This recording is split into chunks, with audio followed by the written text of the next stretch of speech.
Academy. Welcome to Digital Kaksha. To get updates on new videos, click the subscribe button and the bell icon. Welcome back, students. We are studying the power of US in different ways. We are studying the hegemonic power of US. We have studied different categories of powers enjoyed by US. But there is a limit to anything. No person or group of persons or an institution or an organization or a country can enjoy unlimited powers. There could be certain limits on the actions of anybody. So in this topic we will study constraints on American power. Constraints means hurdles or limitations. Okay. So here we will study the limitations on the American power. There are certain limits beyond which America will not be able to exercise its powers. So let us study what challenges are there before US to exercise its hegemonic power. One is the inherent defect in the US system itself. The institutional architecture of the US state itself is a problem. The arrangement of power within the executive, that is also having some shortcomings.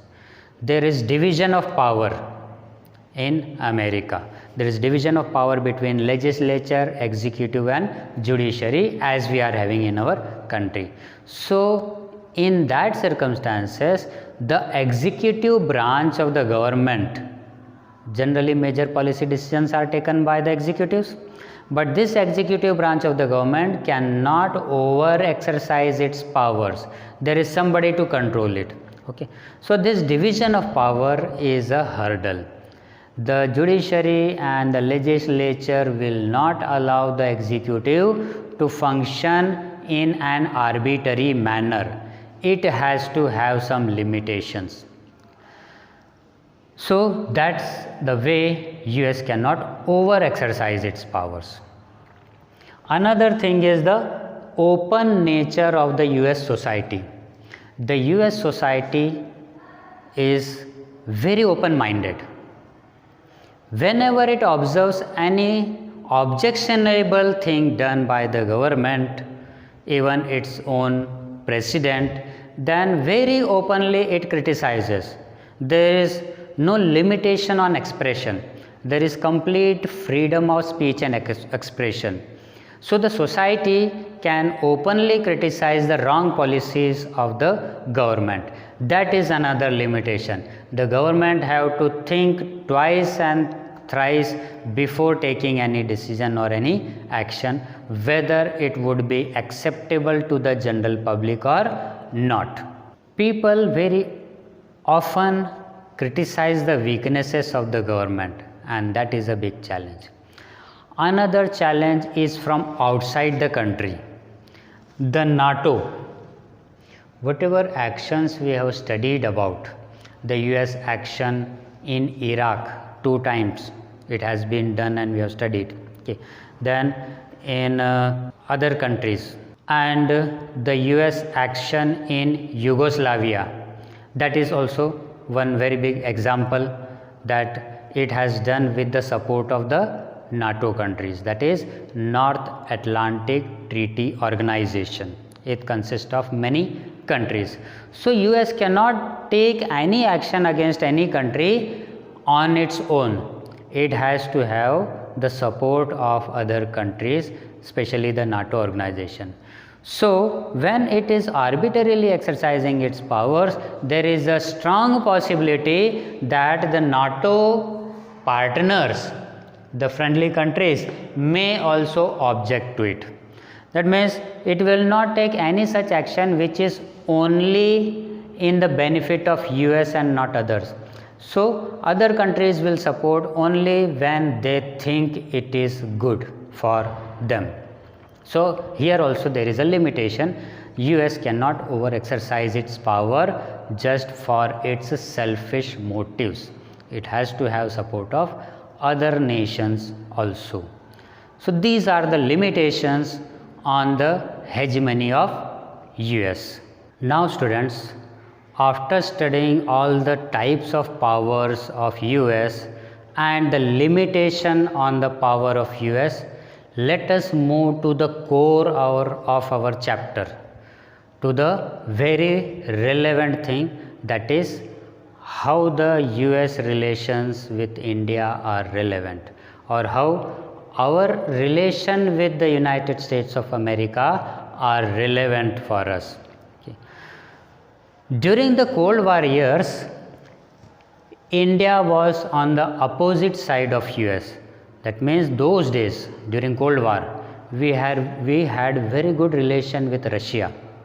We did not have much good relation with US. In fact, when US and Russia were on the two opposite sides, we were supporting Russia against US. We were on the opponent category of countries for the United States.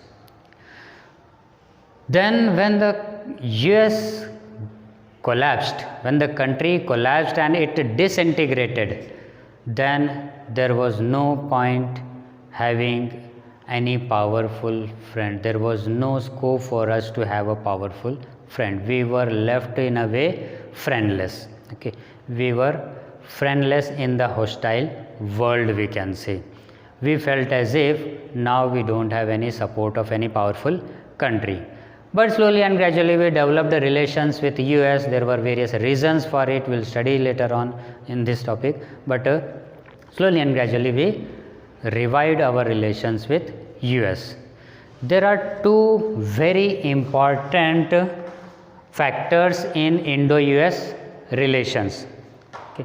Most important factors in Indo-US relation. One is the India-American diaspora. India-American diaspora. Diaspora means, you can say, the population migrating from one country and settling in another country. So in India-US relation, we see that lot of people from India have migrated to US and now they have become the citizens of US. Their place of origin is India, but they have become the settlers of US and they are working there. So there are good relations, then only it is possible. Then another dimension is the technological dimension. We have good relations in sharing the technology. The best technology, when it is introduced or invented in a country, we share among ourselves with the other one. So most of our technologies used in transportation, used in defense, used in industries, in automobiles, locomotives, lots of IT sector, these technologies are coming from US. And many of our technologically educated, trained personnel are giving their services to the US also. So we have technological share with each other. Now let us study through various data how there are relations between India and US, to what extent we have the relations. Let us study some data. US absorbs 65% of India's total software export. That means whatever software we export, the TCS and other companies, whatever software they manufacture and export outside India, out of that 65% are purchased alone by US. So that is a big partnership of India-US. Then it appoints 35% of the staff of Boeing from India itself. That means if we study the total staff of its Boeing, then 35% of it are from India itself alone. Then round about 3 lakh Indians, they work in the Silicon Valley, California, the city which is very famous throughout the world for IT facilities. Just like Bangalore in India is a Silicon City, in US, California is the Silicon City, it is called as Silicon Valley.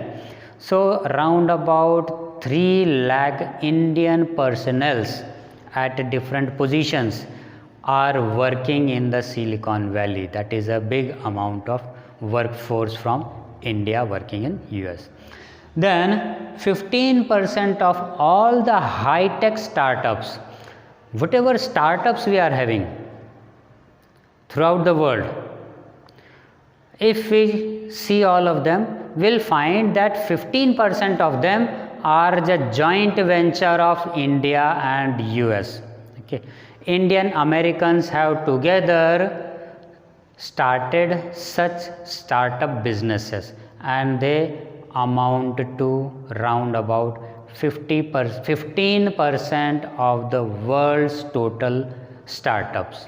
So that are the information, these are the informations which shows the relations of India and US. We are interdependent on each other. So our friendly relations have gone much ahead nowadays. Welcome back, students. We have studied India's relation with the US. We have studied how far we are dependent on US, or we both, India, US, both are interdependent. What can India do in such circumstances? How it can protect its own interests? So there are 3 possible strategies advised by the experts. One is maintain aloofness. One strategy can be adopted is to maintain aloofness. Aloofness means separateness. That means you should have minimum possible interaction with US. We should work on our own potential, our own capabilities. We must increase our own capabilities and be as less dependent on US as possible. Another strategy suggested by the experts is to take advantage of this hegemony. As US having its dominance everywhere, as it is in an advantaged position, we can also take advantage of this. Because all countries are dependent on it, if we have good relations, friendly relations, we may also benefit from these circumstances. So this strategy is that take as maximum possible advantage of this friendship with US as possible. Another strategy suggested by thinkers is to lead a coalition of nations. We can form another coalition of countries, and with that coalition we can pressurize the United States of America to work in the manner as it is in our interest. So we can form an alternative coalition and we can unite with these countries of the world, and together we can counter the unfair advantage being taken up by US from us, and we can compel the government to act in a way which is in advantage to us. We, being the leader of the coalition, may be in such a position to bargain with US. So these are the possible strategies.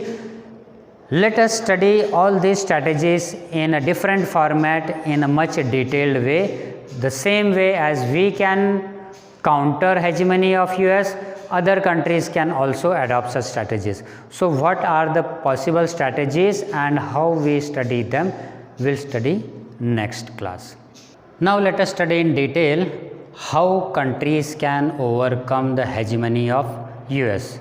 There are 3 possible strategies suggested by thinkers. We have in detail grouped them in the language of politics. One is take advantage of the hegemonic situation, as I have told you earlier. That is popularly known as bandwagon strategy. Bandwagon strategy. That means there is US as a leader and there are many countries becoming its follower due to its military might and other advantages. So as many countries are following US in the same sequence, a particular country like India can also follow and take advantage as other countries are taking, and keep on supporting US and let it lead the changes whatever it is leading. It is in the larger interest of the world community, and if it is in the interest of the nation can adopt this bandwagon strategy as it is called. In this strategy, it is better to work together with this country.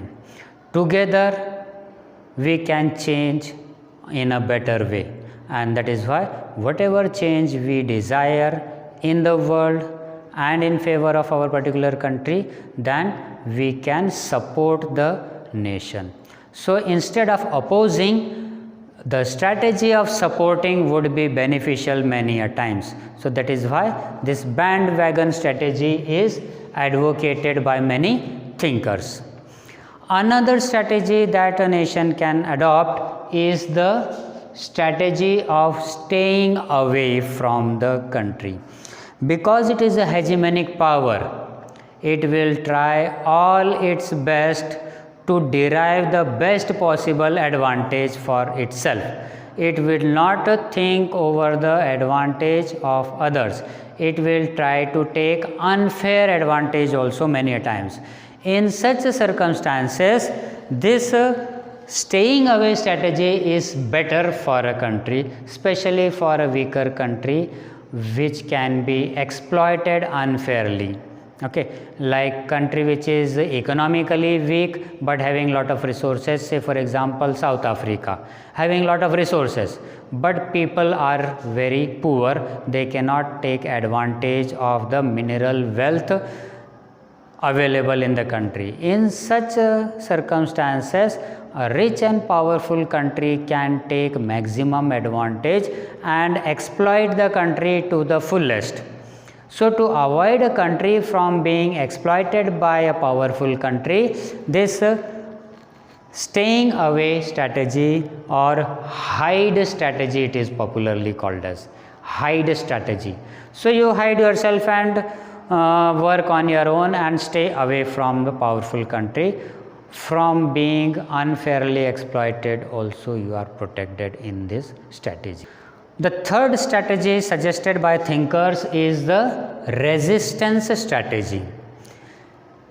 It is suggested that instead of following and also instead of staying away, one should resist against unfair things. So here it is suggested that you make yourself powerful if you are not, and try to resist the unfair advantage which US is trying to take. How you can do this?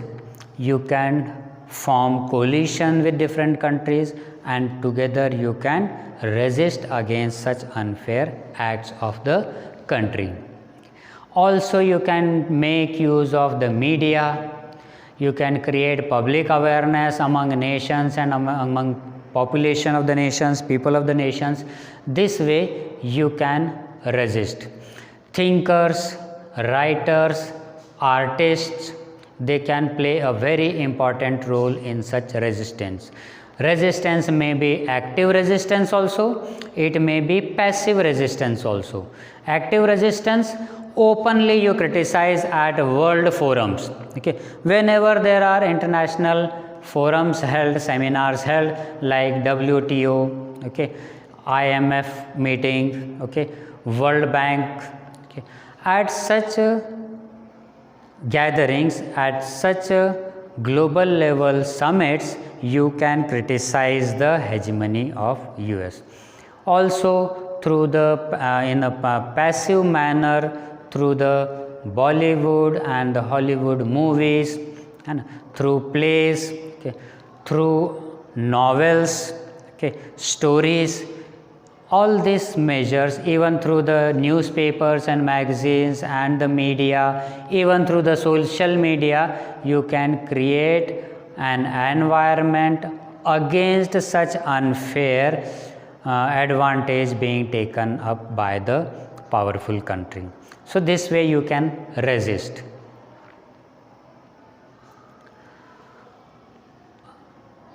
Suppose you are living in a village and the village headman is very powerful and it is misusing, that headman is misusing your power.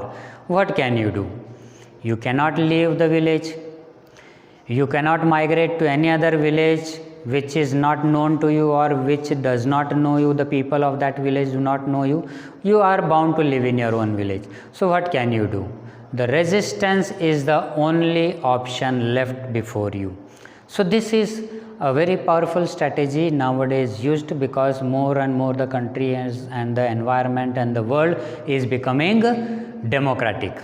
Democratization process is also going on throughout the world. So raising public voice, raising awareness is another strategy which can be adopted. This way you can fight against the powerful and the hegemon. That is all about the chapter. We have studied in length and breadth how US is working as a hegemonic power in the world. We have studied how we can overcome such hegemony. Okay. Together we can resist against this. In the next chapter we will study some emerging organizations and group of nations forming associations which may be proving as a challenge against the US hegemony. I hope you have understood this chapter very well. If not, we will be having another contact classes support also. We are simultaneously running the e-learning classes, direct online classes. Through this we will also provide you material to study, okay, in the form of PDF. So those things will be a supporting hand for you to understand the chapter well. Wish you a very happy learning experience. All the best. Thanks for watching. If you like this video, make sure to like, share and subscribe for more.